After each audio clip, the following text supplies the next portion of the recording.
Hi, today I'm going to show you how to make this pair of mismatched looped fringe earrings. I think it's a really fun pattern. If you would like to follow along with the pattern, you can find a link below of where to get that. If you don't have the pattern, don't worry. There's still a lot of technique you can learn here, and you can make up your own pattern as you go along. So we're going to need some supplies. I am using a size 11 Delica Miyuki seed bead. The beading needle I'm using is size 12.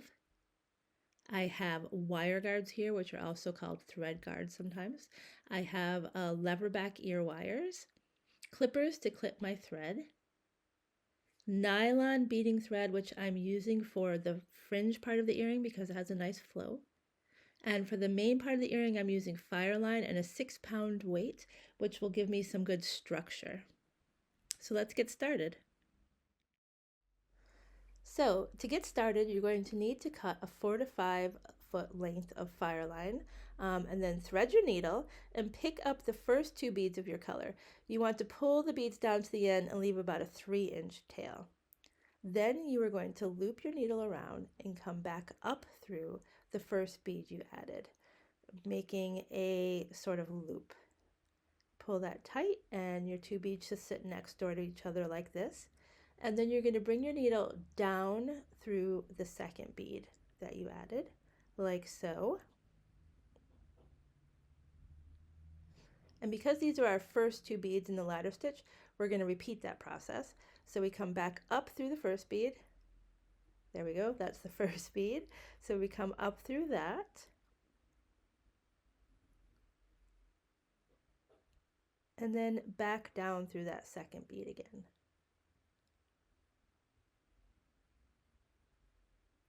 Now with the rest of the row, we'll only loop through 1 time. We don't need to do 2 loops for the rest of the row. You should have something looking like this.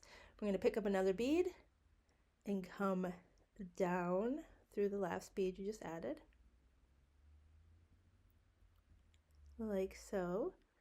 Pull that tightly. And now you're going to come up through that bead you just added.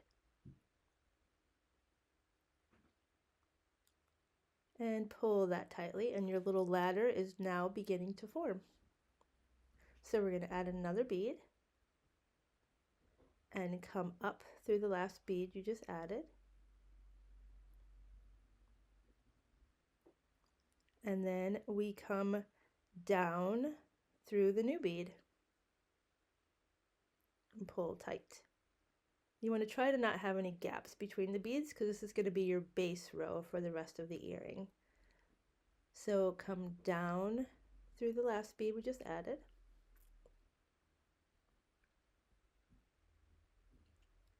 And now come up through that new bead.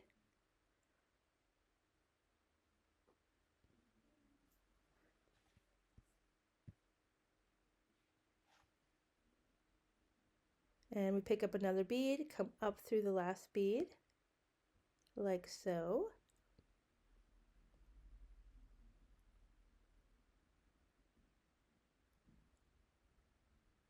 And then down through that new bead. Hopefully you are getting the hang of it now and you have a little ladder forming. This first row in my pattern calls for 25 beads. So I'm going to keep going here, and I want you to keep going too, and we'll meet back here to learn how to do our first row of brick stitch. So keep on beading, keep the beads nice and tight together, and I'll see you in a bit.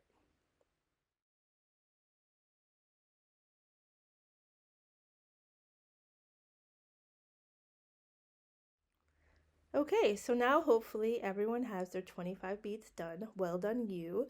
And we're going to start our brick stitch.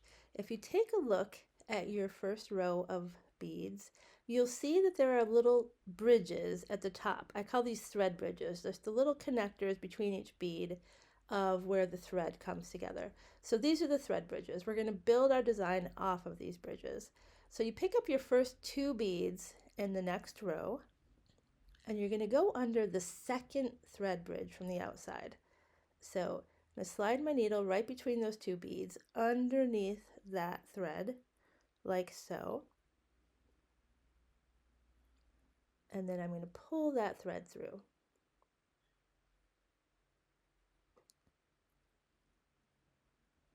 And you'll have something looking a little wonky like this. Now, I like to turn your beads at this point so you're holding the beadwork in your non-dominant hand. This makes it much easier to work with. And then you're going to bring your needle up through the second bead.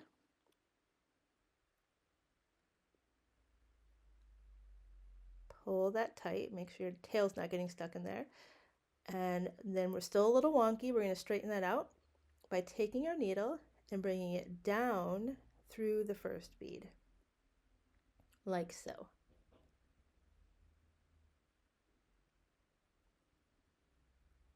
And we pull that tight. And then to finish this off, we're just going to bring our needle back up through the second bead.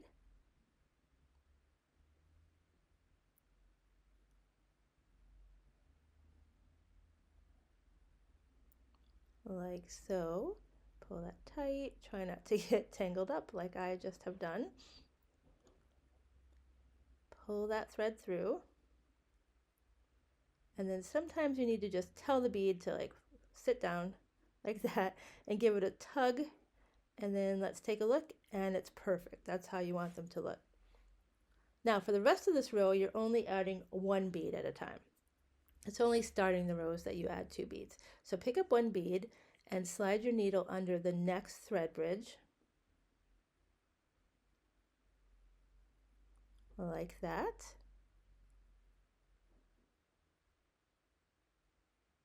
Pull your thread through, and then you're going to bring your needle up through that bead you just added, like so.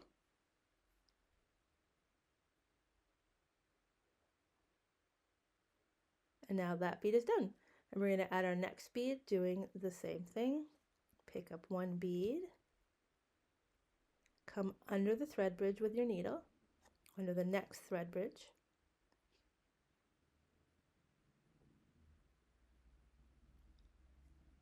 Pull that thread through, and then bring your needle up through that bead that you just added.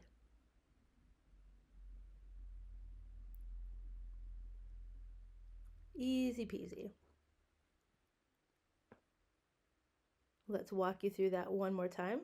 We're going to pick up another bead,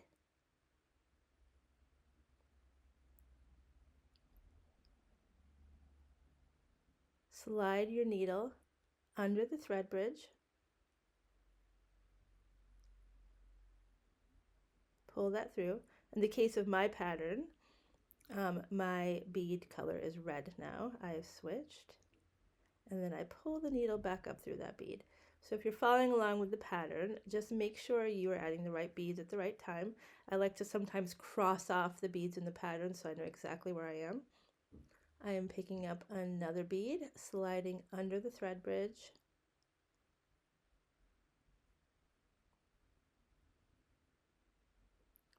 and then I'm going to come back up through this bead.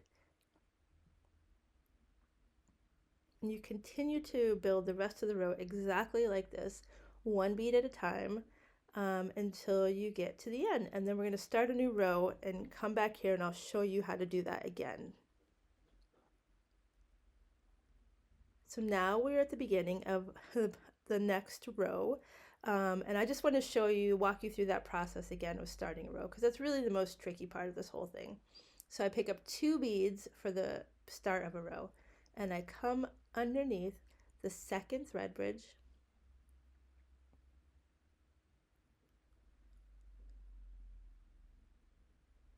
pull my thread through,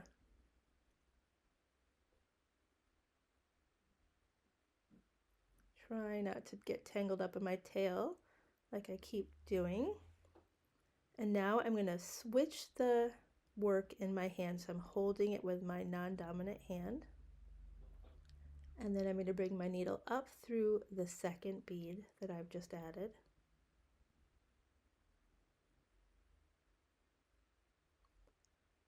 And then I bring it down through the first.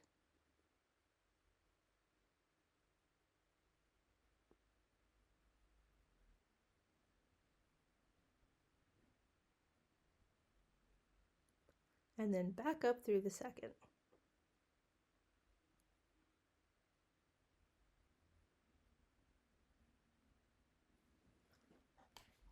Like so, and now they're sitting nice and neat like they should. Okay, so you should continue beading and hopefully you are to somewhere right around here. I've got to this point in my design and it's time for me to start a new thread. So I want to show you how to do that.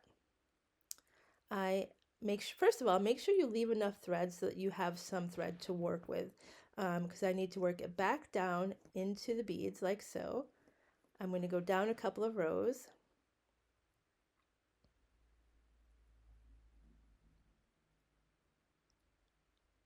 And then I am going to find two neighbor beads next to each other that I could sort of loop around, which you'll see in a second. So now I've gone up that one and I'm going to loop around and come up through the neighbor bead, making a sort of circle around two beads. So I'm coming up through there, back down through the first one. And what this does is creates tension so that your work isn't going to come undone. You don't need to make knots as long as you are making sure your thread is woven in and you're creating tension. So I've gone around this twice now, which creates quite a bit of tension. I'm going to finish off that loop. Pull that snugly. And then I'm just going to work my needle down a couple more rows before I clip that thread. When you are working through beads like this, you want to make sure if it's ever really hard to get your needle through a bead, don't force it because they are glass beads and you can snap them, and it's so frustrating if you snap a bead in the middle of your work because there's just no going back. You have to start over. So here I am. I have woven it back down. I'm going to give this a clip now. I'm using wire cutters here because I just find it easier with the fire line to use wire cutters. And now I'm going to start a new thread. I've cut some new fire line. I have thread my needle. I want to make sure that I'm going to start on the side where I ended. So I'm working back down that row. And so I'm on that side. I'm down a few rows from where I want my needle to end up. I'm going to pull my thread through, not all the way through, leave a little tail to hold on to. I have an extra long piece of thread here. And then I'm going to loop down to the neighbor bead and make a little loop-de-loop around these two neighbor beads, just as I did when I ended the last thread. And this will secure my new thread so that it won't come undone when I begin beading again. So I'm going to do two loops around there.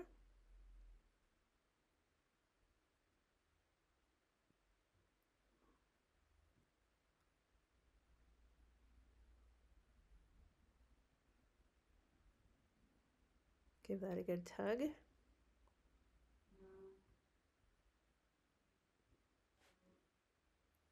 And then I am going to work my thread up to the top of the work so that I end up at the starting point of my next row. So I'm just going to come up the edge of the work like this. Generally, it's safest to try to always just move one bead at a time.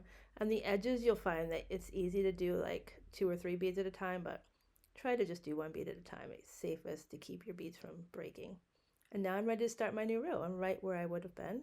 And I pick up my 2 beads, which is how we start our rows. Hopefully you are really good at this by now. And we go under the second thread bridge. Flip my work around. It's much easier once your work is this big because you really have something to hold on to. I come back up through the second bead, down through the first bead,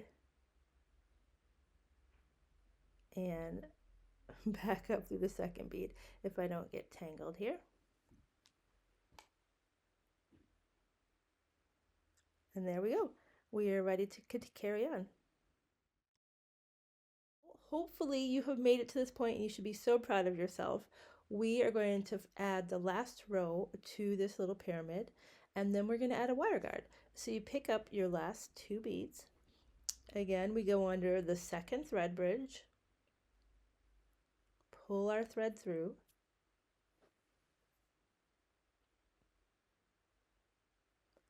and then we come, flip your work over, and then we're going to come up through the second bead,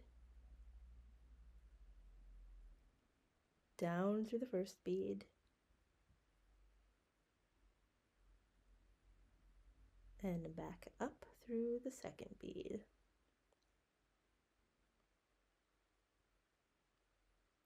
Then we pull snugly, and we pick up our wire guard, which is also sometimes called a thread guard. You will see there's a little hole in the bottom of it. You are going to put your needle through that thread guard like so.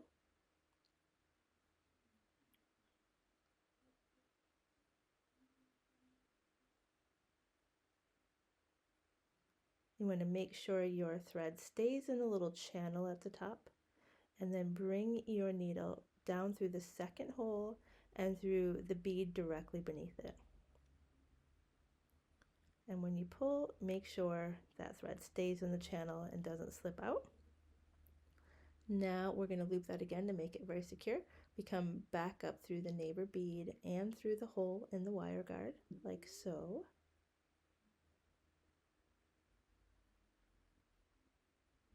Pull that through, try not to get tangled. And then we come down or up, since I've turned it, up through the wire guard and the bead directly beneath the wire guard. Pull that tightly, making sure that thread stays in the channel. Pull that snugly. And now I'm going to work my needle down a couple of rows and find 2 neighbor beads to loop around and secure that thread.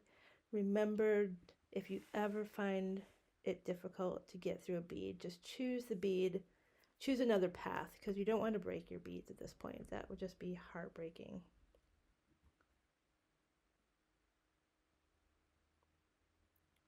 So pull that all the way through.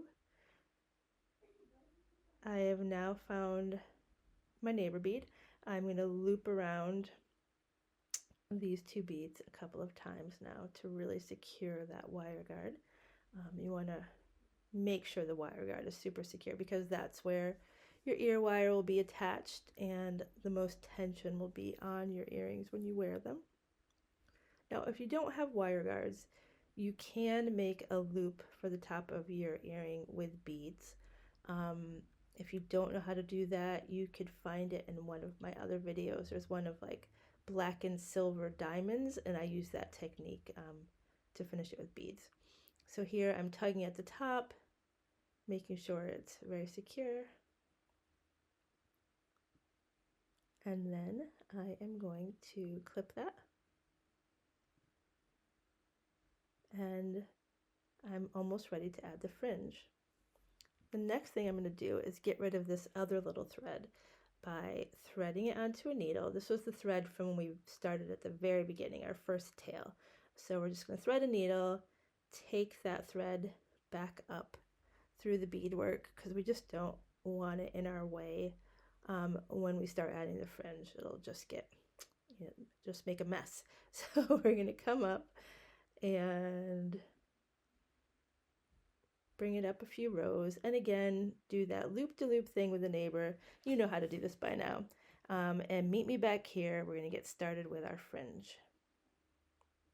So before we begin our fringe, you're going to cut 4 to 5 feet of this nylon thread, and the nylon thread needs to be stretched. So you don't want to skip this step. So you see it has like a little curl to it. Put it between your hands and just pull it tight. You'll feel it has a little stretch, but you could stretch those loops right out of it. This is a very important step, because otherwise it will stretch later, and you don't want that to happen. So now that that's ready, thread your needle. You're going to start a few rows down from the outside edge, which is where we're going to start our fringe, and we're going to do a little loop to loop to secure the thread. We should be really good at this by now. So we loop around 2 neighbor beads. You've all got this. You can't believe you've come this far. It's very exciting. This last part is so much easier than brick stitch, so you've got this. So we're going to loop to loop. The main thing here is to make sure you pick a path where your needle can come up the outside edge of the earring, because that's where we need to start our first loop. So we're coming up the edge now. We want our needle to exit on the first bead of the row of ladder stitch. So here we are working down, coming right down that side.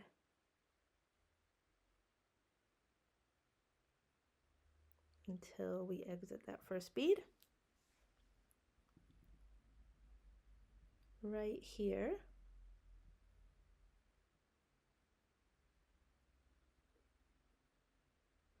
And then you're going to add the beads for your first row of loop, which will be the outside row of your loop. In my case, it's a lot of beads. It's like, I think they're 40 to somewhere between 40 and 50 in this first row. So we're going to speed through that so you don't have to watch all of that. And now I have all of my beads ready. And I'm going to take my needle and come up through the first bead on the opposite side of the triangle, like so. So I pull that up, and you see you have this nice loop. And then I'm going to bring my needle down through to the neighbor bead from the bead I just came up. So down through there.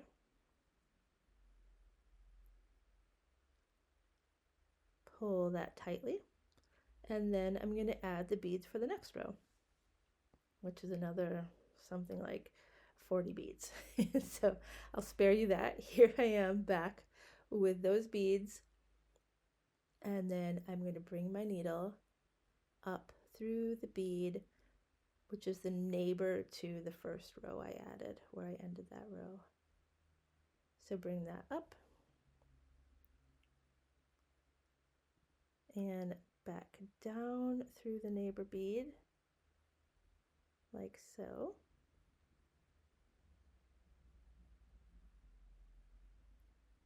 Pull that snugly, move that string out of my way. And then I'm going to add my next round of beads, which will be here like magic in a second. There they are. So I add those. And then I come up through the bead third from the outside on the opposite side. Bring my needle up through there. I'm sure you're getting the hang of this by now. And bring my needle down through the neighbor bead. Pull that tightly. I'm going to make sure there are no gaps in your fringe, so keep checking and make sure everything is close together. And now we find ourselves in our final row of fringe loop. So we're going to come up through the fourth or the fifth bead from the outside there, because there are 5 rows of fringe loop in this earring. But again, however many you want. You could do all of them, you could do 2, you could do none. It's up to you. But if you're following this pattern, there are 5 loops. So now I am going to work my thread back up through this earring, just like we've done so many times before, and secure this thread. So we're going to go up a few rows, do a little loop-de-loop. This time I will probably do an extra loop-to-loop and go up a couple extra rows just to make sure it's really secure. Though honestly, like 1 round of loop-de-loop, I mean, well, 2 rounds around 1 group of beads is more than enough, but when you get this far, you just want to make sure it's super secure. So I'm going to keep working on that. You meet me back here when you are all done, and then we will add the ear wire. So see you in a second.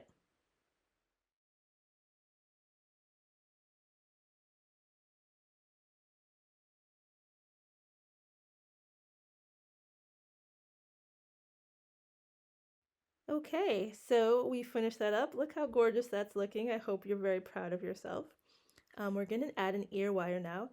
The ear wires I have are these leverback ear wires, and honestly, like I could have added it when I was putting the wire guard on, but I forgot. So we are going to do it this way. My leverbacks actually have an open loop here, so I am able to take a pair of pliers, bend that open, and then loop my wire guard on there, and then close that little loop back up. Sorry for the bad camera work here. I just really needed to be able to see it a bit better. There we go. And now I've tightened that back up, and that is snug as a bug, very secure. I like leverbacks because you're not going to lose your earring. It opens, it locks onto your ear. You don't have to worry about putting ear guards on, but please use whatever ear wire you have handy. And there we have it. Look at this. I hope you're so proud of yourself. I think this is a really cool pair of earrings. You'll get lots of compliments when you wear them. I love that they're a little mismatched and funky. If you would like to get the pattern, you can find it at snailsandfairydust.com. If you've made it this far, thank you so much for hanging out with me today, and I hope to see you again soon. Bye.